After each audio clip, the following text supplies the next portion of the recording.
আজকে একটু সময়ের আগেই আমি লাইভ হয়ে গেলাম, যেমন আমি আমার কাজগুলো কমপ্লিট করে আমি একটু আগে সময় বার করতে পেরেছি বলে আমি একটাই লাইভ হবো বলেছিলাম, তাই একটু আগেই হলাম। যাই হোক, এখানকার একটা সুবিধা আছে যে আমি যাই বলে যাচ্ছি, যাই বলে যাই না কেন, সেগুলো রেকর্ড থেকে যাচ্ছে, আপনারা পরবর্তীকালে সেগুলো শুনে নেবেন। কাউকে আমি রিকোয়েস্ট করছি না যে এই মুহূর্তে জয়েন হন, হ্যান ত্যান অমুক তমুক, এই সমস্ত দিয়ে আমার কিছু এসে যায় না। আমি আমার যা বক্তব্য সেগুলো রেখে যাচ্ছি, যেগুলো পরবর্তীকালে হয়তো আপনাদেরকে সুবিধা করবে। এবং আমার জানেন যে এখন একটা যেহেতু একটা অ্যাক্টিভলি একটা জিনিসের সঙ্গে আমি যুক্ত হয়ে গেছি, সেটা হচ্ছে আমার ইষ্ট প্রতিষ্ঠা। আমার সৎসঙ্গী গুরু ভাই বোনেরা সেটা খুব ভালো করে জানে যে সময়টা এখন আমরা চলছি, যেভাবে সৎসঙ্গ এবং শ্রী শ্রী ঠাকুর অনুকূল চন্দ্রকে নিয়ে নানা রকম বিতর্ক সৃষ্টি হয়েছে দীর্ঘদিন ধরে, এবং তার প্রতি উত্তর দেওয়ার মতন বহুবার বলা হয়েছে, কিন্তু তারা কর্ণপাত করেনি সেই জিনিসটা নিয়ে। তো আজকে এমন কিছু ডকুমেন্টস এবং আজকে এমন কিছু বক্তব্য নিয়ে এবং এমন কিছু মহাপুরুষদের কে আজকে রেফার করা হবে, সেটা নিয়ে আজকে আলোচনা। প্রথম কথা হচ্ছে যে কিছু কিছু আমার সৎসঙ্গী গুরু ভাই বোন তারা আমাকে বেশ কিছু ছবি পাঠাচ্ছে, যেখানে অন্যান্য সম্প্রদায়ের মানুষরা আমাকে ট্রোল করছে, আমাকে খিস্তি দিচ্ছে, আমাকে আজে বাজে কথা বলছে। প্রথম কথা হচ্ছে আমি তাদের কাছে চিরকৃতজ্ঞ, তীর্থ মল্লিক তাদের কাছে চিরকৃতজ্ঞ এই সমস্তগুলো করবার জন্য। কেন সেটা আমি একটু পরে বলছি। প্রথম কথা হচ্ছে যে আমি আজকে যে কাজটা করতে এসেছি, শ্রী ঠাকুর আমার জীবনের গুরু, আমার জীবনের এক এবং একমাত্র আশ্রয়, যাকে আমি প্রতিষ্ঠা করতে চলেছি, এবং তার বিরোধী যারা আছে, আমি জানতাম না যে আজকে আমি যদি তাদের হয়ে আমি যদি আমার ঠাকুরকে প্রতিষ্ঠা করতে যাই, তাহলে আমাকে দুটো বাজে কথা শুনতে হবে, আমাকে দুটো খারাপ কথা শুনতে হবে, আমাকে চারটে কিস্তি শুনতে হবে। আমি জানতাম না, মানে ভাবছেন এই সমস্তগুলো করে যদি একে দাবিয়ে দেওয়া যায়। প্রথম কথা হচ্ছে যে আপনারা তো ভগবানকেও ছাড়েন না, ভগবানকে ট্রোল করতে ছাড়েন না, তো ভগবানের ভক্তকে ট্রোল করবেন, এটা হয় নাকি কোনোদিন? তা আমি বান্দাটা না একটু ঢ্যাটা, জানেন তো, একটু ঢ্যাটা বান্দা আমি, মানে ওই সমস্তগুলো করে কিন্তু আমাকে থামানো যাবে না। আমি সেদিনকে লাইভে একটা কথা বলেছিলাম না, যেখান থেকে আপনারা মাথা তুলবেন সেখানে গিয়ে আমি দাঁড়িয়ে যাব। তো আমি বান্দাটা একটু ঢ্যাটা। তার কারণ হচ্ছে সৎসঙ্গী গুরু ভাইদের প্রতি যারা যারা আছে, প্রথমে তাদেরকে আমি একটা কথাটা হচ্ছে যে শ্রী শ্রী ঠাকুর অনুকূল চন্দ্রকে নিয়ে কিছু ব্যক্তি বিশেষ, কিছু জানি না তারা কোন সম্প্রদায়ভুক্ত, কিছু সম্প্রদায় কিছু ব্যক্তি বিশেষ তাকে ট্রোল, মানে এখনকার ভাষায় আমরা তাকে বলি, তাকে ট্রোল করা হচ্ছে, তার প্রতি অপশব্দ ব্যবহার করা হচ্ছে, তাকে ট্রোল করা হচ্ছে। আমাদের খারাপ লাগে, খারাপ লাগাটাই স্বাভাবিক। তার জন্য না কষ্ট পেও না, একটুও তার জন্য কষ্ট পাবে না। কেন পাবে না তার কারণটা আমি তোমাকে বলি। সময়ের প্রয়োজনে সমস্ত কিছুর পরিবর্তন হয়, সময় যেরম পরিবর্তন হয়, সব কিছুর পরিবর্তন হয়। আজ থেকে ৭,০০০ বছর আগে যখন মর্যাদা পুরুষোত্তম রামচন্দ্র এসেছিলেন এবং উনি যখন রাবণের সাথে যুদ্ধ ঘোষণা করেছিলেন, উনি যখন লঙ্কায় গেছিলেন, বা যখন রাবণ খবর পেয়েছিল যে রাম আসছে এবার যুদ্ধ করতে, তখন কুম্ভকর্ণ, রাবণ, তার সহচরগণ, মেঘনাদ, মানে যাকে আমরা ইন্দ্রজিৎ বলি, এরা রামকে যা বলেছিল, এরা রামের সঙ্গে যা করেছিল, সেটা ছিল ওই আমলের ট্রোল। বুঝতে পারছো কি বলছি? শ্রীকৃষ্ণ কংস যখন জানতে পারলো যে এ তো এসে গেছে এবার আমাকে মারবার জন্য, কংসর তো ভয় লেগে গেছে, তখন সে যে বারবার ওই দৈত্য দানব রাক্ষস খক্ষস পাঠাতো না, ওটাকে বলা হয় ট্রোল। তখন ওইভাবে ট্রোল করা হতো মানুষকে, ওইভাবে দাবানোর চেষ্টা করা হতো লোককে। পরবর্তীকালে জরাসন্ধ, শিশুপাল, এরা যা করে গেছে ভগবানের প্রতি, এটাকে ওই আমলের ট্রোল বলা হতো। তখন তো আর ফেসবুক ইনস্টাগ্রাম তৈরি হয়নি, তখন তো আর এই সমস্তগুলো সোশ্যাল মিডিয়া তখন ছিল না, তখন ওইভাবে ট্রোল করা হতো। তারপর এলেন চৈতন্য মহাপ্রভু। চৈতন্য মহাপ্রভু যখন নবদ্বীপে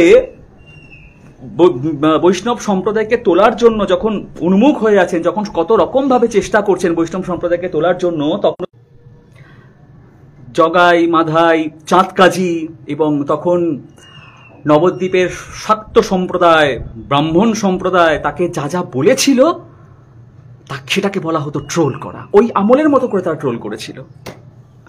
ভগবান রামকৃষ্ণদেব যখন পৃথিবীতে এলেন, উনি যখন দক্ষিণেশ্বরে ওনার লীলা বিস্তার করছেন, তখন মন্দিরের ভেতরকার মানুষ যারা, তারা তার সম্বন্ধে যা যা রটিয়েছিল এবং লোককে বলেছিল যা বাইরে এগুলো রটা, পাগল, খ্যাপা, হ্যান ত্যান, অমুক তমুক, যা, তাকে তার মতন করে ট্রোল করা হয়েছিল, তাকে দাবানোর চেষ্টা করা হয়েছিল। আজকে ঠাকুরকে নিয়ে যে এত ট্রোল হচ্ছে, এটাই প্রমাণ যে সে ভগবান। দুঃখ পেও না। ঠাকুর যখন দেহধারী, তখন একজন ঠাকুরকে জিজ্ঞেস করেছিল, ঠাকুর এত প্রতিরোধ কেন, এত বিরোধিতা কেন? তখন ঠাকুর বলেছিল, বিরোধিতা হচ্ছে হচ্ছে এই তো পরম পিতার কাজ হচ্ছে, এটাই তো প্রমাণ যে পরম পিতার কাজ হচ্ছে। কাজে এই সমস্ত নিয়ে মন খারাপ করো না, এটাই প্রমাণ যে এবার ঠিকঠাক পথে যাচ্ছে, আজ বাদে কাল ঠিকঠাক হবে সব। এবার আসি আমি আমার কথাতে। এই বান্দাকে আপনারা ট্রোল করছেন, খিস্তি মারছেন, এর ফটো ভিডিও ডাউনলোড করে আজে বাজে কথা বলছেন, আপনাদের প্রতি আমি আমার কৃতজ্ঞতা জ্ঞাপন করছি। আপনারা জানেন না যে আপনারা না জানতে আমার কত বড় উপকার করে দিচ্ছেন, আপনারা জানেন না, সে বোধ নেই আপনাদের। আমি কৃতজ্ঞ, কৃতার্থ আপনাদের কাছে যে আপনারা আমাকে এইভাবে ট্রোল করছেন, আজে বাজে খিস্তি মারছেন, কথা বলছেন, কৃতজ্ঞ। যদি হনুমানের লেজে আগুন লাগিয়ে দিয়েছিল বলে হনুমান রামকে প্রতিষ্ঠা করেছিল, হনুমান যদি বলতো রে বাবারে মারে, চলে পড়ে মরে গেলাম, যাই চলে যাই, দরকার নেই বাবা, সেটাকে বলা হতো ট্রোল। বুঝতে পেরেছেন তো? তাকেও ট্রোল করার চেষ্টা করা হয়েছিল, কিন্তু সে সেটা শোনেনি। যখন অর্জুন শ্রীকৃষ্ণর কাছে গিয়ে আত্মসমর্পণ করলো, তখন কৌরবরা অর্জুনকে ট্রোল করেছিল, বলেছিল হয়ে গেল, কি করবে, তোকে বাঁচাবে, সব আমাদের কাছে, সমস্ত সেনা আমাদের কাছে, যে তোকে কিভাবে বাঁচায়। অর্জুনকে ট্রোল করা হয়েছিল। নিত্যানন্দ মহাপ্রভু, গদাধর, অদ্বৈত আচার্য, শ্রীবাস, এদেরকে ভগবান ফুল তুলসী দিয়ে পুজো করেনি। এদেরকে ভগবান না, মানে এদের জায়গার মানুষজন ফুল তুলসী দিয়ে পুজো করেনি। যখন এরা ব্রাহ্মণ ধর্ম চৈতন্য মহাপ্রভুরে কাজ করে বেড়াচ্ছে, এদেরকে তাদের মতন করে ট্রোল করা হয়েছিল। যখন স্বামী বিবেকানন্দ একা মাথায় নিয়ে ভগবানকে ছুটেছিলেন, তাকে কেউ কিন্তু পুজো করেনি, সবাই তাকে ট্রোল করেছিল, বলেছিল এসছে একজন, কি বলে থাকে, কি ভাষা ব্যবহার করে থাকে, সে তো আপনারা জানেন, আমি নয় জানি না, আপনারা তো জানেন। ভক্তদের ভাগ্যে থাকা লাগে ট্রোল হওয়া, ভক্তদের ভাগ্যে থাকলে তবে তারা ট্রোল হতে পারে। ট্রোল তীর্থমল্লিককে খিস্তি মারছে, আনন্দের মতন রক্ত পড়তে থাকে না, তাহলে তীর্থমল্লিক ভাববে সে সৌভাগ্য যে পরমপিতার প্রতিষ্ঠা হেতু তার কপাল দিয়ে রক্ত পড়েছে। ট্রোল পরের কথা, ওসব ফেলে এসছি দাদা, পেছনে অনেক আগে ফেলে এসছি ওই সমস্ত। বলুন আপনারা কবে কোথায় আমাকে ডাকবেন, কোথায় আমাকে যেতে হবে, মনের আশ মিটিয়ে আমাকে কেলাবেন, শুধু মারবেন আমাকে, ঠিক আছে? আমি সেই ভাগ্যটা চাইছি যেদিন সৎসঙ্গের ইতিহাসে একদিনের জন্য হলো আমার নামটা লেখা থাকুক, যে এই ছেলেটা পরমপিতার প্রতিষ্ঠায় চেষ্টা করেছিল বলে একে লোকের মার গালাগালি পর্যন্ত খেতে হয়েছে। আমি চাইছি যে একদিনের জন্য হলো আমার নামটা লেখা থাকুক। আমাদের এই সমস্ত যে সমস্ত ভক্তবৃন্দের নাম বললাম, এরা তো পাহাড় সমানভাবে তাদের ভগবানকে প্রতিষ্ঠা করে দিয়ে গেছে, কিন্তু ওই যে আমি বললাম রামচন্দ্রের সেতু বন্ধনে কার্বির আলীর এইটুকু ভূমিকা ছিল। আমি এত বড় বড় হতে না পারি, এদের জীবনী তো জানি, এরাই তো পথ দেখিয়ে দিয়ে গেছে, আমি নয় এইটুকু করলাম। এদের নাম তো এদের ভগবানের প্রতিষ্ঠাতে স্বর্ণাক্ষরে লেখা থাকবে। আজকে শ্রী শ্রী ঠাকুর অনুকূল চন্দ্রের প্রতিষ্ঠাতে তার সৎসঙ্গে আমার নাম নয় এইটুকু লেখা থাকুক। বলুন কবে কোথায় যেতে হবে, আমি চলে যাব, ঠিক আছে? যাই হোক, তাহলে বলে দিলাম আমার দিক থেকে যা যা বক্তব্য সেগুলো আপনাদের কাছে। এখন দ্বিতীয়ত যেটা আমি বলতে এসেছি আজকে, সেটা হচ্ছে যে লিখেছিলাম আজকে ফেসবুক লাইভে, পুরুষোত্তম প্রতিষ্ঠা। পুরুষোত্তম, পুরুষদের মধ্যে যিনি সব থেকে উত্তম, পুরুষোত্তম প্রতিষ্ঠা হবে আজকে। কিভাবে প্রতিষ্ঠা হবে? আমি কিছু মানুষদের কথা, আমি কিছু যুক্তি তর্ক বুদ্ধি দিয়ে কিছু কথা বিশ্লেষণ আজকে আমি আপনাদের কাছে করে যাব, এবং আপনাদের একটা কিছু সময় দেব। যদি তার মধ্যে আপনারা আপনাদের উত্তর দিতে না পারেন, তাহলে কি করা হবে তার এগেইনস্টে, সেটাও আমি আপনাদেরকে বলে দেব। প্রথম কথা হচ্ছে যে মাধ্যমিক পাশ করে কেউ যদি বলে আমি ডক্টরেট করেছি, সেটা সমাজ বিশ্বাস করবে না, কোনোদিন বিশ্বাস করতে পারে না। মুখের কথায় কিচ্ছু হয় না যদি প্রমাণ না দিতে হয়। আমি যদি আজকে কোথাও ইন্টারভিউতে গিয়ে বলি যে আমি তো ডক্টরেট, তখন আমাকে বলবে যে দেখান আপনার ডকুমেন্টস কি আছে, আপনার সার্টিফিকেটগুলো দেখান, আপনার রেজাল্ট আমাকে দেখান, আমার মুখের কথা তো বিশ্বাস করবে না? এটা স্বাভাবিক, এটা জগতের নিয়ম। ভগবানদেরও নামের আগে, আজকে মানুষের নামের আগে যেমন ডক্টরেট করা, পিএইচডি করা, বিএসসি করা, এমএসসি করা, মানুষদের নামের আগে যেটা আমরা যেমন বসাই, আমাদের কোয়ালিফিকেশন বলুন বা যাই বলুক, আমাদের নামের আগে যে আমাদের বসানো হয় আমাদের পরিচয় বা কিছু, ভগবানদেরও নামের আগে এরকম বসাতে হয়। কিভাবে বসাতে হয়? পুরুষোত্তম, অবতার, পরমহংস, তাদের নানা রকমের স্টেজ আছে, বিভিন্ন রকমের স্টেজ আছে। তবে মনে হয় পুরুষোত্তম হচ্ছে একদম সব থেকে ওপরের স্টেজ হচ্ছে পুরুষোত্তম। তাই রামচন্দ্রের আগে বসানো হয় মর্যাদা পুরুষোত্তম, শ্রীকৃষ্ণর আগে বসানো হয় লীলা পুরুষোত্তম। আমি বলছি না, গুগল বলছে। গুগল এখনকার দিনে মানুষের বই খুলে খুঁজে দেখার সময় নেই।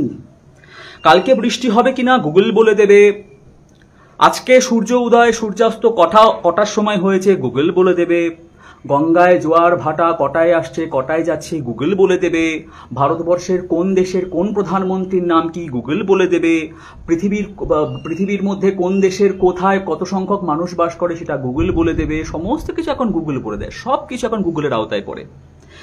তা গুগলকে আমি প্রশ্ন করেছিলাম যে গুগল, রামচন্দ্র কি পুরুষোত্তম ছিলেন? গুগল বলছে হ্যাঁ, ওনাকে বলা হতো মর্যাদা পুরুষোত্তম। আমি বলছি না, গুগল বলছে। গুগলকে প্রশ্ন করেছিলাম যে গুগল, কৃষ্ণকে কি পুরুষোত্তম বলা যায়? গুগল বলছে অবশ্যই, ওনাকে বলা হয় লীলা পুরুষোত্তম।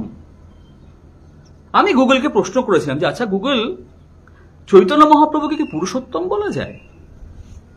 গুগল বলছে অবশ্যই, ওনাকে বলা হয় প্রেম পুরুষোত্তম। যেটার আগের দিন বলেছিলাম যে ওনার সর্বস্ব প্রেম দিয়ে গঠিত ছিল, ওনাকে বলা হয় প্রেম পুরুষোত্তম। তা আমি তারপরে গুগলকে প্রশ্ন করলাম যে গুগল, শ্রী শ্রী ঠাকুর অনুকূল চন্দ্রকে কি পুরুষোত্তম বলা যায়? ও বাবা, গুগল দেখি বোকার মতো বলল হ্যাঁ, উনাকে বলা হয় যুগ পুরুষোত্তম। যা, এবার কি হবে? গুগল মিথ্যা কথা বলেছে? আগের যে তিনজনের নাম বললাম তাহলে ওগুলো মিথ্যা কথা বলেছে নাকি? এটা মিথ্যে কথা, ওগুলো সত্যি কথা। তারপরে গুগলকে আরো অন্যান্য ভগবানদের নাম ঢোকালাম, নাম ঢুকিয়ে জিজ্ঞেস করলাম এদেরকে কি পুরুষোত্তম বলা যায়? গুগল বলছে না, বলা যায় না, এদের নামের আগে পুরুষোত্তম বসানো হয় না। এটা একটা গেল। তা আমি ভাবলাম হয়তো গুগল কি একটা মেশিনকে আমি বিশ্বাস করবো, ধর একটা মেশিনের কোনো বিশ্বাস আছে নাকি? আর মেশিন এখন যা কালকে খারাপ হতে পারে। তখন কি করলাম, ওই যে আগের দিন বললাম যে পুরুষোত্তম যখন আসে তখন প্রকৃতি তাকে সাহায্য করে তার প্রতিষ্ঠা হেতু। কিছু কিছু ডকুমেন্টস পেলাম, কি ডকুমেন্টস পেলাম সেটা আমি একটু পরে বলছি আপনাদের। তো আজকে যে কথাগুলো আমি আপনাদেরকে বলতে চলেছি, প্রথম কথা হচ্ছে সেগুলো একটাও কিন্তু আমার মুখের কথা নয়। আমি আমার ঠাকুরকে আমার প্রাণ দিয়ে প্রতিষ্ঠা করব, আমার মান সম্মান আমার প্রভাব প্রতিপত্তি প্রতিষ্ঠা করব, এটাই বাস্তব, এটাই হয়ে এসেছে সারা জীবন। আমার মুখের কথাতে আপনাদের কিচ্ছু বিশ্বাস করতে হবে না, কিচ্ছু করতে হবে না। কিন্তু যাদের যাদের নাম এবং যে সমস্ত সংগঠনের নাম আজকে আমি করব, আপনাদের কিন্তু তাদেরকে গিয়ে প্রশ্ন করতে হবে যে কেন তারা শ্রী শ্রী ঠাকুর অনুকূল চন্দ্র সম্বন্ধে এই সমস্ত বলে গেছেন। এবং যদি নয় আপনাদের প্রমাণ করতে হবে তারা মিথ্যে কথা বলেছে, আমরা মিথ্যে প্রচার করছি, না হলে আপনাদেরকে তার যথাযথ উত্তর দিতে হবে। যদি উত্তর না দেন তাহলে কিন্তু আপনারা অসাম্প্রদায়িক এবং সনাতন ধর্ম বিরোধী বলে আমরা আপনাদের ঘোষণা করব। এত বড় কথা বলে দিলাম। কিন্তু প্রথম যে প্রমাণটা আমি আনব,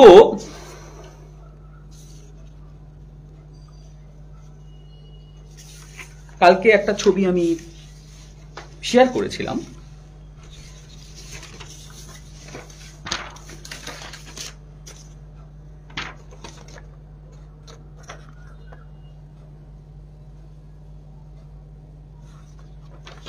এই ভদ্রলোক, এই ছবিটা আমি শেয়ার করেছিলাম। ইনি একটা বই লিখেছিলেন যার নাম ভারতীয় সংস্কৃতির উত্তরাধিকার। এনার নাম হচ্ছে ডক্টর ধ্যানেশ নারায়ণ চক্রবর্তী। এনার নামের পাশে যা যা লেখা সেটা হচ্ছে MA, PhD, বাণীকণ্ঠ, ভক্তিরত্ন, শাস্ত্রী, বাচস্পতি, অধ্যাপক, রবীন্দ্র ভারতী বিশ্ববিদ্যালয়, কলকাতা।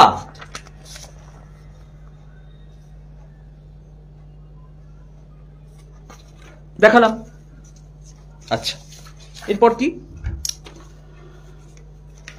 ইনি একটা প্রতিবেদন লিখেছিলেন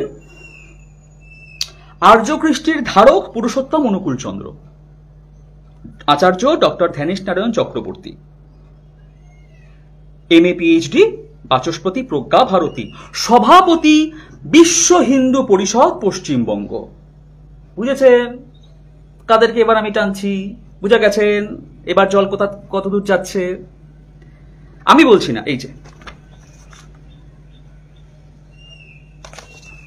এখানে লেখা আছে ইনি হলেন পশ্চিমবঙ্গের বিশ্ব হিন্দু পরিষদের সভাপতি ডক্টর ধ্যানেশ নারায়ণ চক্রবর্তী।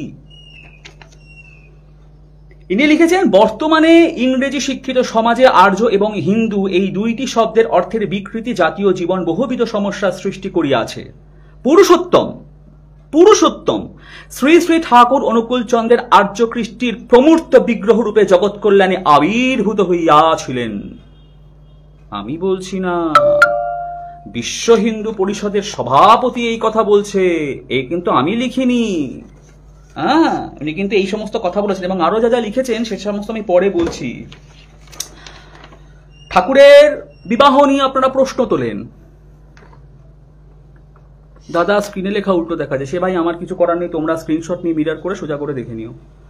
এখন যেটা কথা সেটা হচ্ছে যে ঠাকুরের বিবাহ নিয়ে প্রশ্ন তোলেন। ইনি বলেছেন শ্রী শ্রী ঠাকুরের মাতৃভক্তির পরাকাষ্ঠা আর্য কৃষ্টি সংরক্ষণের প্রয়াস তথা বিবাহ বিধি, শালীকে বিয়ে করেছিল তো বলেন না আপনারা, নিজের শালীকে বিয়ে করেছিল। ও বিশ্ব হিন্দু পরিষদ জানতো না? জানতো না বিশ্ব হিন্দু পরিষদ। তথা বিবাহ বিধি বিষয়ক কথা তার রচনায় তিনি তুলে ধরতেন। শ্রী শ্রী ঠাকুর অনুকূল চন্দ্রকে প্রণতি জানিয়ে তিনি লিখেছিলেন, শ্রী শ্রী ঠাকুর অনুকূল চন্দ্রকে প্রণতি জানিয়ে উনি লিখেছিলেন, অনুকূল চন্দ্র রূপিণং পুরুষোত্তমং চ সুন্দরম কলি পাপ রাশি নাশকং শিরসা নমামি সন্তকম। আবার বলছি, যত বলবো তত আমার জীব পবিত্র হবে। অনুকূল চন্দ্র রূপিণং পুরুষোত্তমং চ সুন্দরম কলি পাপ রাশি নাশকং শিরসা নমামি সন্তকম। আমি লেখাইনি তাকে দিয়ে, সে নিজে লিখেছে। মানে বিশ্ব হিন্দু পরিষদের সভাপতি যে পুরুষোত্তমকে পুরুষোত্তম বলে দিয়ে গেছে, তার কোনো ভূমিকা থাকবে না। সে কিছু না জেনে, সে কোনো রিসার্চ না করে, তার কাছে কোনো ইনফরমেশন না থেকে সেই সমস্ত কথা বলে দিয়ে গেছে, তাই তো? মানে বিশ্ব হিন্দু পরিষদ কি একটা ওরকম একটা অর্গানাইজেশন যে যা কিছু তাই করতে পারে, যা কিছু তাই করে দিতে পারে তারা? বিশ্ব হিন্দু পরিষদের কোনো ভূমিকা নেই আমাদের সনাতন হিন্দু ধর্মের রক্ষার্থে, তাদের কোনো ভূমিকা নেই। তার সভাপতি এত বড় কথা লিখে গেল, কি ব্যাপার?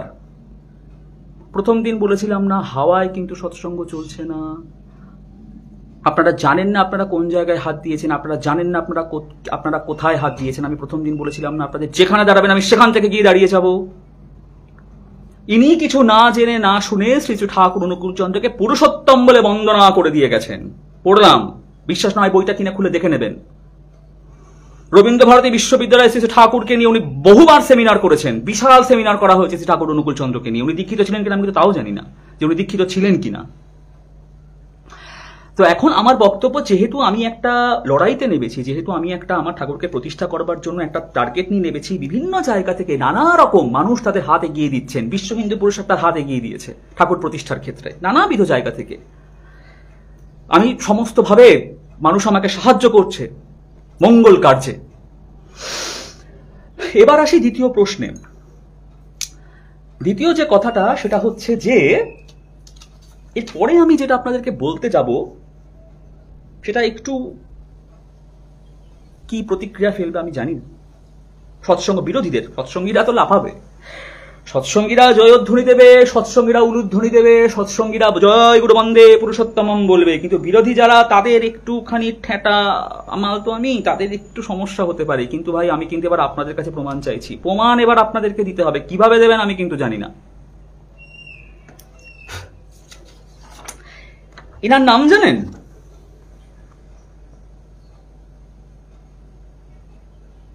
যারা ধর্মচর্চা করেন আমাদের সনাতন ধর্ম যারা, ইনি হলেন শ্রী ওঙ্কারনাথ, সীতানাথ ওঙ্কারনাথ শাস্ত্রী, ইনার নাম।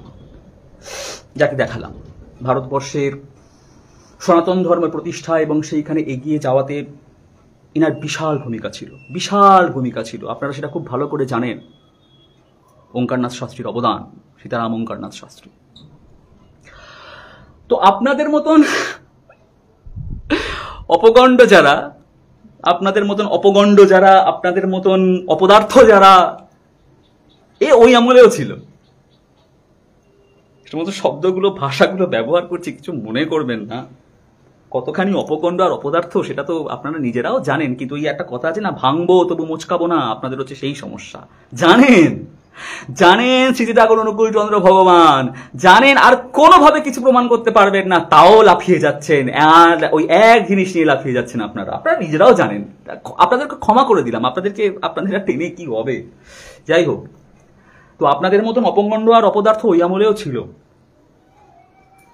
ইনার এক শিষ্য ইনাকে প্রশ্ন করেছিল। ইনার জীবনের অনেকটা খণ্ড আছে, 7-8টা খণ্ড আছে। তো এই যে খণ্ডটা, এটা নাম হচ্ছে সপ্তম খণ্ড। পয়সা দিয়ে কিনবেন খণ্ডটা, কিনে পড়বেন। তো সেখানকার একটা কনভারসেশন, উনি আর ওনার এক শিষ্যের কনভারসেশন আমি একটুখানি পড়ে শোনাচ্ছি আপনাদেরকে। যেখানে শিষ্য ওনাকে প্রশ্ন করছে, তোমাদের কৃষ্ণই তো ধর্ম স্থাপন করেন, অবতারিণী এই সাধু বাবু এরাও ধর্ম স্থাপন করতে আরম্ভ করেছেন। ধন্যী বাবা তোমাদের ধর্ম। হ্যাঁ, আরেকজন তো ঋত্বিক দিয়ে মন্ত্র দিচ্ছেন। একমাত্র ঋত্বিক এই শব্দটা আমাদের সৎসঙ্গীদের ক্ষেত্রেই ব্যবহার করা হয়, ঋত্বিক। তাহলে এখানে বোঝা যাচ্ছে পরিষ্কার শ্রী ঠাকুর অনুকূল চন্দ্রকে টার্গেট করে ওনার ভক্ত ওনাকে জিজ্ঞেস করছেন। আরেকজন তো ঋত্বিক দিয়ে মন্ত্র দিচ্ছেন। আরে হলো কি, নিজে উনি গুরু হচ্ছেন নাকি আজকাল? ঠিক আপনাদের লেভেলে বসে আছে। জানি না সে কোন মহাভাগ্যবান, তাকে যদি পেতাম তার শ্রীচরণে শত সহস্র কোটি প্রণাম যে তিনি উনাকে এই প্রশ্নগুলো করেছিলেন। তার চরণে শত সহস্র কোটি প্রণাম। আমার সৎসঙ্গী হিসেবে সমস্ত সৎসঙ্গ জগৎ প্রণাম করুক ওনাকে, যিনি এই প্রশ্নগুলো করেছিলেন। আপনাদের মতন একজন মানুষ বলছেন উনি কি নিজে গুরু হচ্ছেন আজকাল? তাতে উনি বলছেন, রাম রাম সীতারাম, তুমি যাকে লক্ষ্য করছো তার উপর ঠাকুরের কৃপা কম নেই। আগুন জ্বললে যেমন পোকার গাঁদি লাগে, তেমনি ওই মহাপুরুষের দিকেও হাজার হাজার লোক ছুটছে। একলা কত লোককে উদ্ধার করবেন, তাই তাকে প্রতিনিধি নিতে হয়েছে। লোকে তাকে গুরু বলে, তফাৎ লোকে তাকে পরম গুরু না বলে গুরু বলে, তফাৎ শুধু এইটুকু। এটা হচ্ছে ওঙ্কারনাথ শাস্ত্রীর বক্তব্য। সে জিজ্ঞেস করছে তাকে, তুমিও তার ভক্ত নাকি? ঠিক একদম আপনাদের মতন মানুষ। ওই সমস্ত জিন থেকেই মনে হয় আপনাদের সৃষ্টি হয়েছে। যাই হোক, আপনাদের পূর্বপুরুষ মনে হয় ওরা ছিলেন। বলছে তুমিও তার ভক্ত নাকি? তখন বলছে রাম রাম সীতারাম। মকার মানে উনি পরম পুরুষকে বোঝাতেন। বলছেন মকার বাবা ছাড়া আর কেউ নেই, আর উনি হচ্ছেন তারই লীলা বিগ্রহ। মকার বাবা ছাড়া আর কেউ নেই, উনি তারই লীলা বিগ্রহ। তখন সেই ভদ্রলোক তাকে প্রশ্ন করছে, তার শিষ্য হলে অন্তত দৈনিক 6 পয়সা হিসেবে মাসে 3 টাকা তো কর দিতে হয়। আপনারা তো ব্যবসা বলেছিলেন, আপনারা তো বলেন ব্যবসা ব্যবসা। ওই আমলের লোকেরা বলতো ট্যাক্স। শ্রী শ্রী ঠাকুর অনুকূল চন্দ্রকে ট্যাক্স দিতে হয়। এই যে আমি বলছি না, ওই ভক্ত জিজ্ঞেস করছে ওঙ্কারনাথ শাস্ত্রীকে, তার শিষ্য হলে অন্তত দৈনিক 6 পয়সা হিসাবে মাসে মাসে 3 টাকা কর দিতে হয়। তখন তার উত্তরে উনি বলছেন রাম রাম সীতারাম। মন্ত্র গ্রহণের পর শিষ্য গুরুর হয়ে যান, তার সর্বস্ব তখন গুরুর। শিষ্য সেটা দিতে পারে না। দৈনিক 6 পয়সা গ্রহণের ছলে উনি শিষ্যের নিত্যকৃত পাপ গ্রহণ করেন। আমি বলছি না, ওঙ্কারনাথ শাস্ত্রী এই কথা বলে গেছেন। সীতারাম ওঙ্কারনাথ বাবা শিষ্যের নিত্যকৃত পাপ গ্রহণ করেন। তার করুণা অপার। এটা 6 পয়সা নেওয়া নয়, নিত্য পাপ উনি গ্রহণ করেন। আমি বলছি না, এই কথাগুলো আমি লিখিনি, এই কথাগুলো যার কাছ থেকে পাওয়া গেছে উনি হচ্ছেন উনার জীবনের 7ম খণ্ডে পড়বেন আপনারা। হাওয়ার উপর একটা সৎসঙ্গ দাঁড়িয়ে থাকে না, হাওয়ার উপর একটা সৎসঙ্গ দাঁড়িয়ে থাকে না। ইষ্টবৃত্তির ব্যাখ্যা চান না আপনারা? এখন ওই আমার লাইভে এসে হাসির সিম্বল দেওয়া ছাড়া আপনাদের আর তেমন ভাবে মনে হয় না কিছু করার আছে, বুঝতে পারলেন তো? আমার মনে হয় না এবার আপনাদের আর কিছু করার আছে। তাহলে উনি একটা ভুলভাল মানুষ, একজন ভুলভাল সাধক। সনাতন ধর্ম প্রতিষ্ঠার ক্ষেত্রে, সনাতন ধর্মকে এগিয়ে নিয়ে যাওয়ার ক্ষেত্রে তাহলে ওঙ্কারনাথ শাস্ত্রীর কোনো ভূমিকা ছিল না, সেটা আপনাদেরকে প্রমাণ করতে হবে যে উনি ভুলভাল কথা বলে দিয়ে গেছেন। কিভাবে প্রমাণ করবেন সেটা কিন্তু আমি জানি না, প্রথমেই বলে দিচ্ছি। সৎসঙ্গীরা কিন্তু জানে না কিভাবে প্রমাণ করবেন, ঠিক আছে? আর একটা ছোট্ট প্রমাণ আমি নিয়ে এসেছি। যারা ঠাকুরের শাস্ত্র টাস্ত্র এই সমস্ত নিয়ে কথা বলে, শ্রীমদ্ ভাগবত, যা মোটামুটি সবাই পড়ে, এটা নিয়ে আগেও এটা নিয়ে অনেক আলোচনা হয়েছে, আমাদের খুঁজে বার করা হয়েছে এই সমস্ত তথ্য। এখন যেটা কথা সেটা হচ্ছে যে শ্রীমদ্ ভাগবত আমি তো লিখিনি শ্রীমদ্ ভাগবত। তো যারা শ্রীমদ্ ভাগবত পড়েছেন তারা জানবেন যে তার 759 পৃষ্ঠাতে মহাভারতের অনুশাসন পর্ব চলছে। তখন মহাভারতের অনুশাসন পর্ব, মহাভারতের অনুশাসন পর্বে ভীষ্মদেব মানে পিতামহ ভীষ্ম, যিনি সরসজ্জায় শুয়েছিলেন, মা গঙ্গার পুত্র ভীষ্মদেব, অনুশাসন পর্বে উনি বলেছেন, অশোক কান্তারোনাদ সুর সৌরি জনেশ্বরাহ অনুকূল সদাব্রত পদ্মা পদ্মা বতক সমাহ। কি বলেছেন? বলেছেন অশোক কান্তারোনাদ সুর সৌরি জনেশ্বরাহ। আমি বলিনি, ভীষ্মদেব বলেছে। কিন্তু অনুকূল সদাব্রত পদ্মা পদ্মা বতক সমাহ, অর্থাৎ এর বঙ্গানুবাদ করলে বেরোয়, ভগবান যখন অনুকূল অবতারে অবতীর্ণ হবেন তখন সুর অসুর যক্ষ রক্ষ নর কিন্নর সকলেই মুক্তি পাইবে। শুধু তাই নয়, তার পদ্ম পলাশ লোচনের একটি চাহনি মাত্র শত শত জীব মুক্তি প্রাপ্ত হইবে। পিতামহ ভীষ্ম ভুল ছিলেন। শ্রীমদ্ ভাগবতে এই কথাটি লেখা নেই। এগুলো কিন্তু এবার আপনাদের প্রমাণ করতে হবে। কিভাবে প্রমাণ করবেন? সৎসঙ্গীরা কিন্তু জানে না, প্রথমেই বলে দিলাম। তাহলে কাজেই বোঝা যাচ্ছে যে এরা সবাই মিথ্যাবাদী, এরা সবাই অপপ্রচার করে গেছে। শ্রী ঠাকুর অনুকূলচন্দ্রকে সাপোর্ট করা মানে তো অপপ্রচার করা, তাই তো? এরা সবাই তাহলে সে সমস্ত কাজ করে গেছে, সেই সমস্তগুলো। তাহলে এবার আপনাদেরকে প্রমাণ করতে হবে। যে কিভাবে প্রমাণ করবেন সেটা কিন্তু আমরা জানি না, সৎসঙ্গীরা কিন্তু জানে না সেটা আপনারা কিভাবে প্রমাণ করবেন। এখন যেটা আমার বক্তব্য হলো যে এর আগের দিন আমি আপনাদের উইথ ফটোগ্রাফস কিছু ছবি দেখিয়েছিলাম যে ভারতবর্ষের কোন কোন নামি দামি মানুষজন যারা শ্রী শ্রী ঠাকুর অনুকূলচন্দ্রের কাছে গিয়েছিলেন, হাত জোর করে তার কাছে বসে থাকতেন, তার কাছ থেকে দণ্ড নিতেন, এইভাবে বসে থাকতেন। এই সমস্ত বডি ল্যাঙ্গুয়েজ ছিল যারা, তারা মানুষ ছিলেন, তারা ছিলেন মানুষ। তাদেরকে মানুষ বলা হয়, হয়তো আমাদের থেকে একটু ওপর স্তরের মানুষ, যারা তখন ভারতবর্ষে সবে স্বাধীন হয়েছে, সেই স্বাধীনতা সংগ্রাম তখন সবে শেষ হয়েছে। সেই মুহূর্তে একজন দেখে আমাকে প্রশ্ন করছে, অনুকূল ঠাকুর ভগবান ছিলেন, স্বাধীনতা সংগ্রামে ওনার কি ভূমিকা ছিল? স্বাধীনতা সংগ্রামে ওনার ভূমিকা কি ছিল সেটা জানার জন্য নেতাজি সুভাষচন্দ্র বসুর জীবনীটা পড়ে নিও।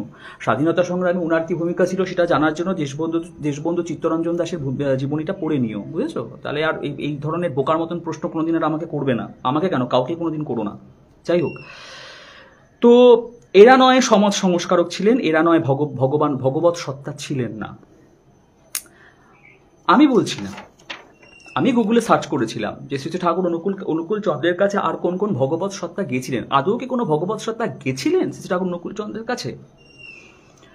তাতে যে তথ্য পেলাম সেখানে লেখা আছে, many revered religious personalities, politicians, social workers, educationalist and wise men visited him and sought solution for complex problems. Name of few who can include Holy Mother Anandamoyi Ma, Sri Samadhi Prakash Aranyok, যাকে বলা হয় বনু মহারাজ, স্বামী অভেদানন্দা, নেতাজি সুভাষচন্দ্র বোস, আরো অনেক যারা নাম আছে।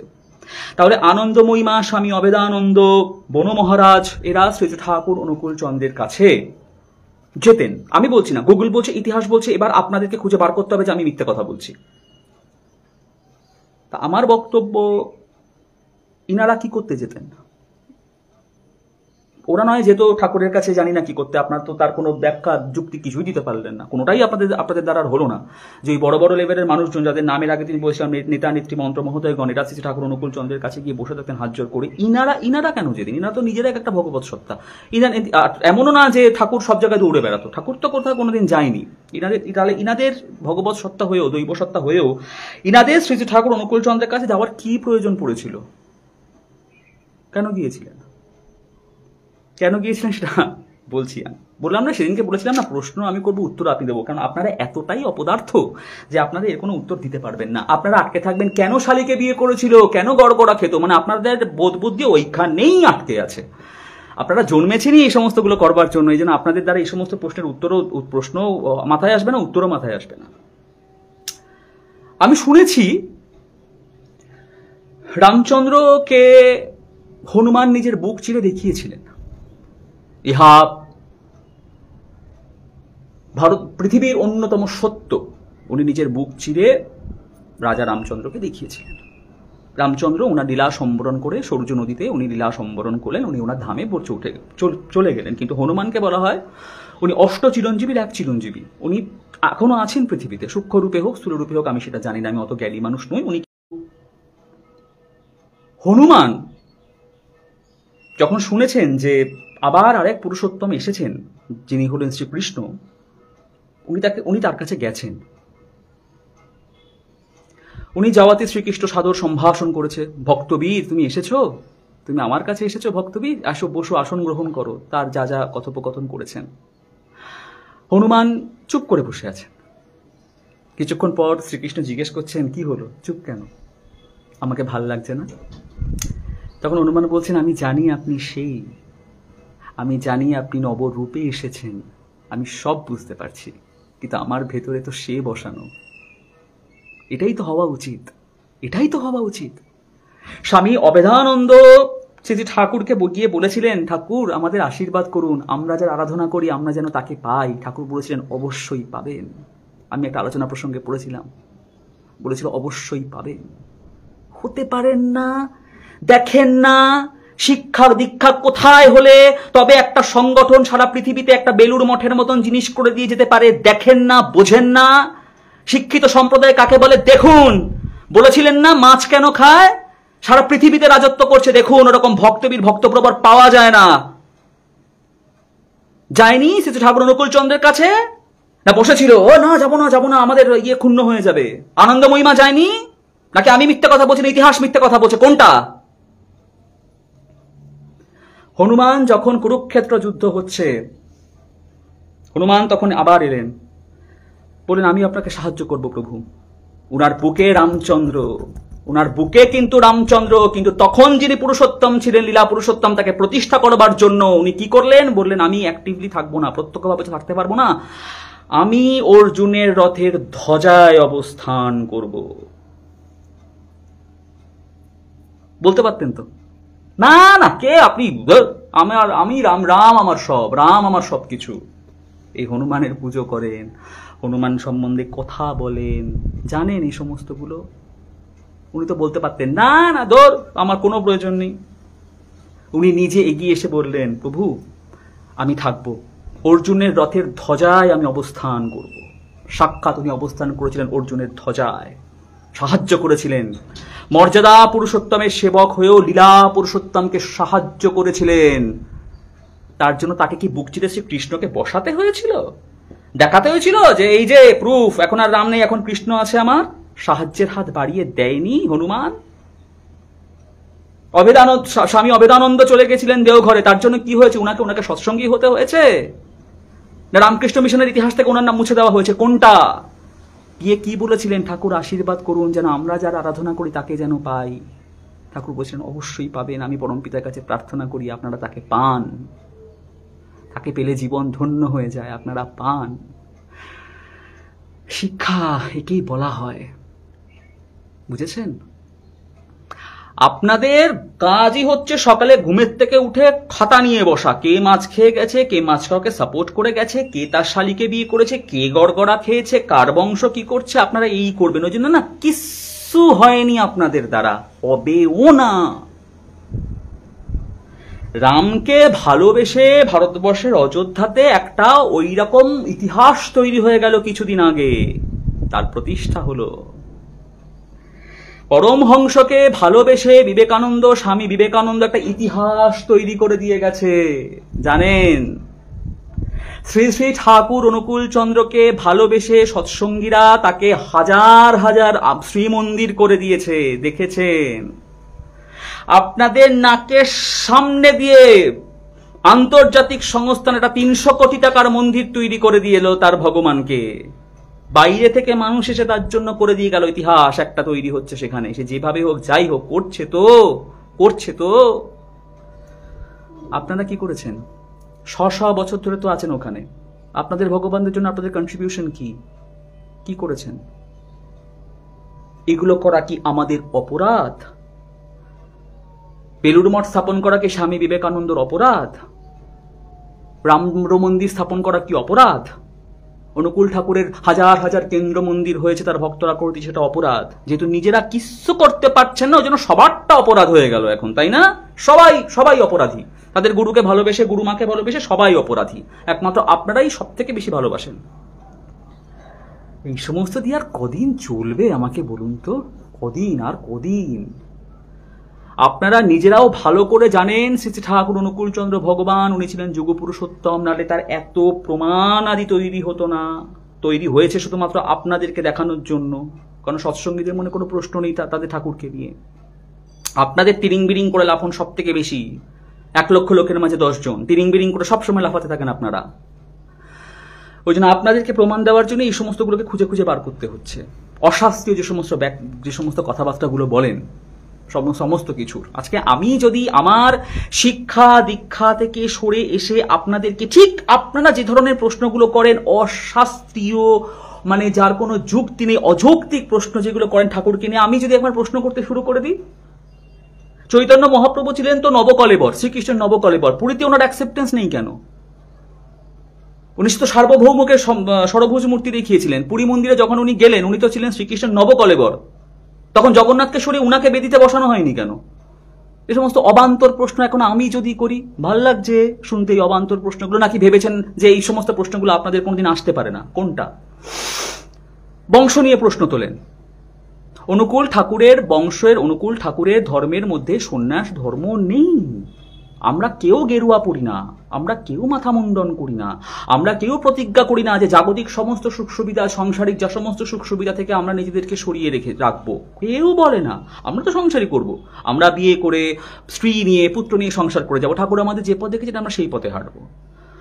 মাথা মুন্ডন করে গেরুয়া পরে আপনারা দেখান আমরা সর্বত্যাগী সন্ন্যাসী। এসি গাড়ি লাগে কেন? এসি বাড়ি লাগে কেন? বাজারের সব থেকে দামি দামি ফল, দামি দামি মিষ্টি, দামি দামি খাবার গ্রহণ করতে হয় কেন? তেল চকচকে চেহারা কেন? সর্বত্যাগী নাকি আপনারা? আর এরা নাকি ভোগী? লাগে কেন? শঙ্করাচার্য তো মেঝেতে শুতো, স্বামী বিবেকানন্দ একটা ইট মাথায় দিয়ে শুতো, চৈতন্য মহাপ্রভু সন্ন্যাসকে এভাবে পালন করেছে জানি আমি। আপনাদের মোবাইল, এত বড় বড় মোবাইল ফোন, আপনাদের এসি গাড়ি, আপনাদের ঘরের মধ্যে এসি, গোদেলা চেয়ার, লাগে কেন? লাগা তো উচিত নয়। এরা তো ভোগী, এদের নয় লাগতে পারে, আপনাদের লাগে কেন? হ্যাঁ, তখন ভোগ ত্যাগ সব এক জায়গায় এসে দাঁড়িয়ে যায়। তখন ভোগী ত্যাগী সব সমান, খালি মাথা মুন্ডন আর গেরুয়া পড়ে গেলাম ব্যাস আমি ত্যাগী, আসল জায়গায় সব এক। হ্যাঁ, ভাবেননি না কোনোদিন এ সমস্ত শুনতে হবে? বিশ্বাস করুন, আমি হাত জোর করে বলছি আমার এ সমস্ত বলতে ইচ্ছা করে না, কিন্তু আপনারা এমন জায়গায় আঘাত দিয়েছেন যে সমস্ত বলতে আমি বাধ্য হচ্ছি। এমন জায়গায় আঘাত দিয়েছেন আপনারা, এই সমস্ত বলতে আমার একটুও ইচ্ছা করছে না, ইচ্ছা করে না। আমি আপনাদের সম্মান করি, সাধুগুরু বৈষ্ণবকে আমি প্রণাম করি, কিন্তু আপনারা যেমন অবান্তর এবং অযৌক্তিক সমস্ত কিছু এসে খাড়া করিয়ে দেন, আমি আমার জায়গা থেকে নেবে আপনাদেরকে এই সমস্ত কথাগুলো বলছি। অনুকূল ঠাকুরের বংশ নিয়ে প্রশ্ন করা হয়। আরে বাবা, তারা যেমন হোক যেভাবে হোক তারা তো ধর্ম প্রতিষ্ঠা করছে। কে কার সাথে সেলফি তুললো, কে কোথায় কাকে কি বলল, তার বংশধর এই সমস্তগুলো করছেন প্রমাণ করার জন্য। এই ভগবত বংশ, এই ভগবান বংশের উদাহরণ, এই ভগবানের বংশরা তাই হয়। শাম্ব কি করেছিল ভগবানের বংশে জন্মগ্রহণ করে? শ্রীকৃষ্ণ নাকি নিজে তার ছেলেকে অভিশাপ দিয়েছিল, শাম্বকে নিজে অভিশাপ দিয়েছিল, বাবার মতো দেখতে ছিল বলে যত ভুলভাল কাজ করে বেড়াতো। সেই সুযোগটা নিয়ে ঋষি মুনিষি তপস্বীদের উৎপাত করতে গিয়ে শাম্ব যুগ পুরুষোত্তমের বংশ নিয়ে প্রশ্ন করেন।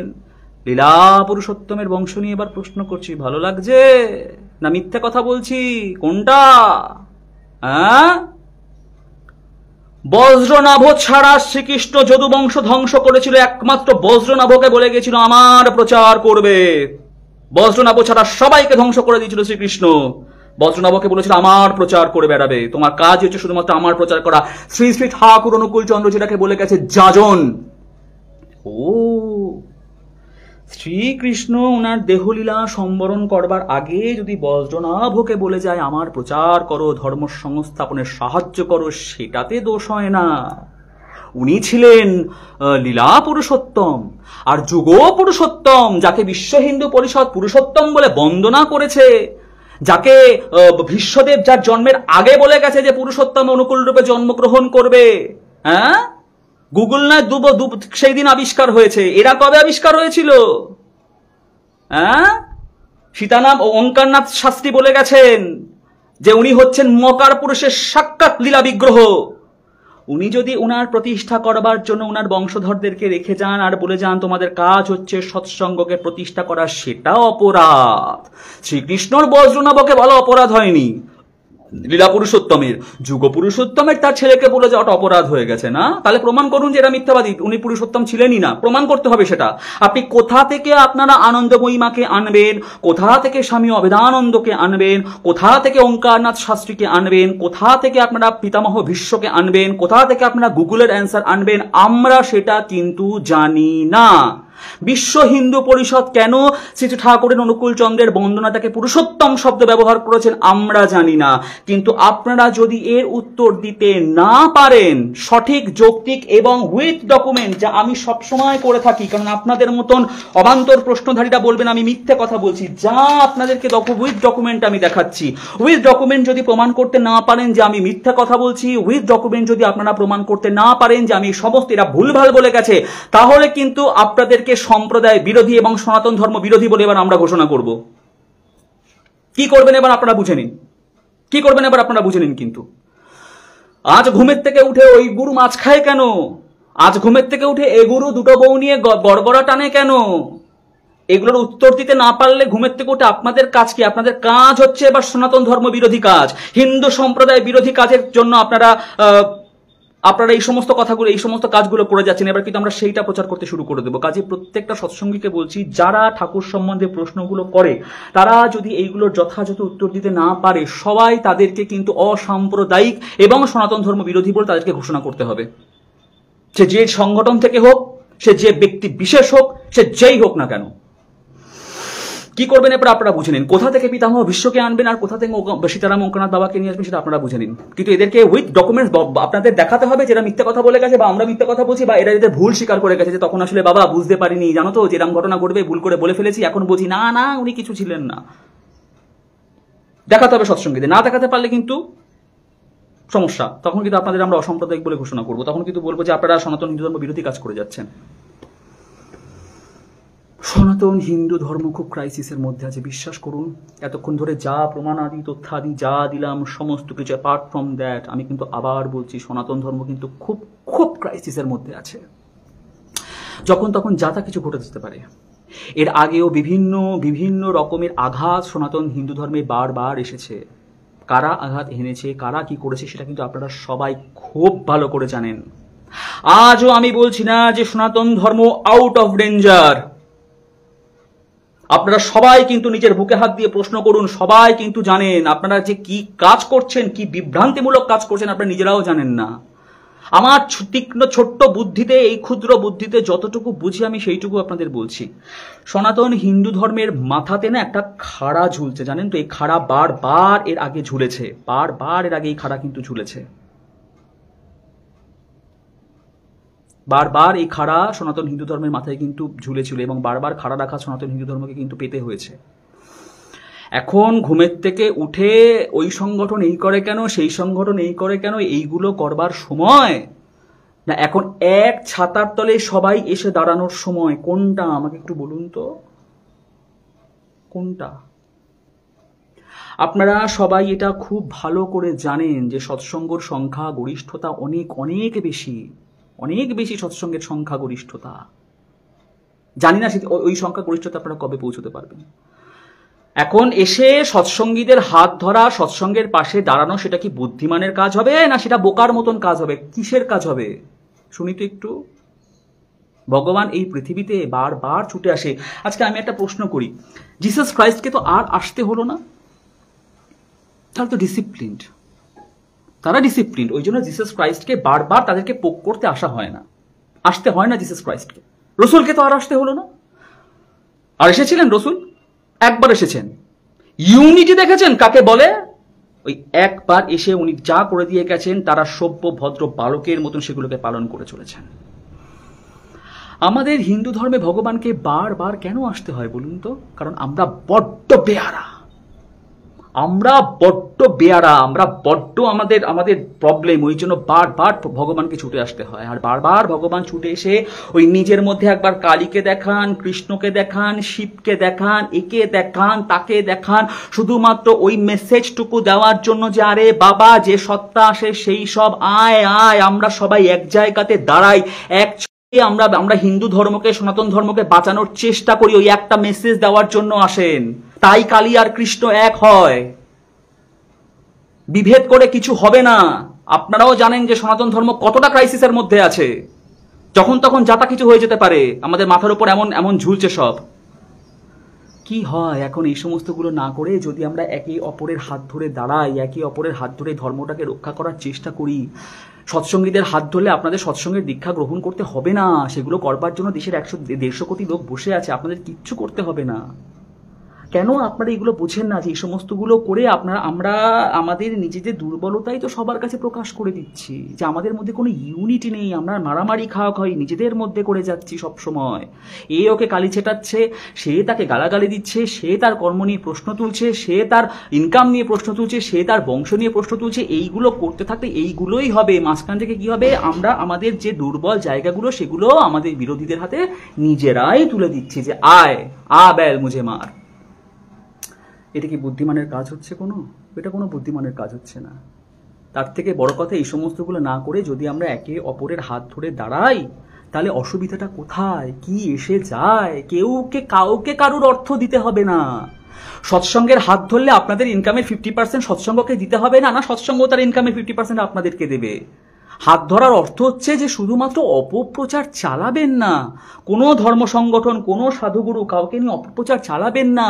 ভক্ত ভাঙিয়ে খাওয়াটা ভালো কথা নয়। রামকৃষ্ণদেবের সম্বন্ধে যখন এই সমস্ত অপপ্রচার করেছিলেন, তখন কটা রামকৃষ্ণ মিশন থেকে লোক বেরিয়ে আপনাদের ওখানে ঢুকেছে? কজন ঢুকেছে দেখাতে পারবেন? যে বাবা লোক ভক্ত বলেছে বাবা তাই তো ঠাকুর তো পরমাংশ নিয়ে মাছ খেতো, এটা তো ঠিক না, শাস্ত্রীয় নয়, তো তাই যারা বলেছে তাদের দীক্ষা নিয়ে একটা দেখাতে পারবেন? একজনকে দেখাতে পারবেন যারা এখান থেকে গিয়ে আপনাদের আশ্রমে দীক্ষা নিয়েছে, আপনাদের সংগঠনের দীক্ষা নিয়েছে? অনুকূল ঠাকুর সম্বন্ধে যুগের পর যুগ ধরে অপপ্রচার করে যাচ্ছেন। কি হয়েছে? কটা অনুকূল ঠাকুরের ভক্ত বেরিয়ে আপনাদের সংগঠনে গেছে? ঝাঁকে ঝাঁকে লোকে তো এইখানে আসছে, দিন দিন তার ভক্ত সংখ্যা তার বেড়েই যাচ্ছে, তার মন্দির বেড়েই যাচ্ছে, 7 কোটি 8 কোটি 9 কোটি 10 কোটি তার ভক্ত সংখ্যা হয়েই যাচ্ছে। লাভ হচ্ছে না তো কিছু, at the end of the day কোনো লাভ হচ্ছে না। হ্যাঁ, কি হচ্ছে এই সমস্তগুলো করে? আর যে সমস্ত ইন্ডিভিজুয়ালরা জানি না তারা কোন সংগঠনের অধীন বা তারা কোন ধর্মকে বিশ্বাস করে, যারা সৎসঙ্গে অপপ্রচার চালাচ্ছে, তাদেরকে তো যে ভাষায় আমি বললাম যে তোমরা অ্যাকচুয়ালি হচ্ছে সনাতন হিন্দু ধর্ম বিরোধী, তোমরা সম্প্রদায় বিরোধী, তাই এই সমস্ত কথাগুলো করছো। এবং সব থেকে বড় কথা, যে কথাগুলো আমি আজকে বললাম তার যথাযথ উত্তর কিন্তু তোমাদেরকেই দিতে হবে। বহু প্রশ্ন করো না সৎসঙ্গদের নিয়ে। আজকে আমি যে প্রশ্নগুলো বললাম, ওই তথ্য প্রমাণ আদি, তার উত্তর কিন্তু তোমাদের কাছ থেকে এবার আমাদের চাই। কিভাবে প্রমাণ দেবে তা আমরা চাই না, এবং উইথ ডকুমেন্ট প্রমাণ দিতে হবে যে উনি এই কথাগুলো বলেননি, শ্রীমদ্ ভাগবতে ভীষ্মদেবের কথাগুলো বলেননি, বা ভীষ্মদেবকে যখন যদি আসে তোমাদের সামনে, তাকে ভিডিও রেকর্ড করে আমাদেরকে দেখাতে হবে যে উনি বলছেন যে ভাই ভুল হয়ে গেছে, ওই যুগে থেকে বুঝতে পারিনি অনুকূল ঠাকুর কি করবে, ভাই ভুল হয়ে গেছে। এটা কিন্তু আমাদের ভিডিও রেকর্ড করে দেখাতে হবে। আনন্দময়ীকে তোমাদের ভিডিও রেকর্ড করে দেখাতে হবে, যেখানে উনি বলছেন আমার ভুল হয়ে গেছে, সৎসঙ্গে যাওয়া আমার উচিত হয়নি, আমি বুঝতে পারিনি অনুকূল ঠাকুর ব্যবসা করবে ভবিষ্যতে, আমি বুঝতে পারিনি। এটা কিন্তু ভিডিও রেকর্ড করে দেখাতে হবে, ওনাদের স্বীকারোক্তি দেখাতে হবে। কিন্তু আমি কিন্তু উইথ ডকুমেন্ট দেখাচ্ছি, তোমাদের কিন্তু উইথ ডকুমেন্ট দেখাতে হবে যে ওনারা এই সমস্ত কথাগুলো তোমাদেরকে বলে গেছে। সেটা যদি না পারো তাহলে তোমরা অসাম্প্রদায়িক, তোমরা সনাতন হিন্দু ধর্ম বিরোধী, তোমরা সনাতন হিন্দু ধর্মকে নিজেরাই ভাঙতে চাইছো। পরিষ্কার কথা কিন্তু আমি বলে দিলাম তোমাদেরকে। অরেলস কি করতে পারো, যে সংগঠন নিজের তালে যে সমস্ত ধর্ম সংগঠনগুলো চলছে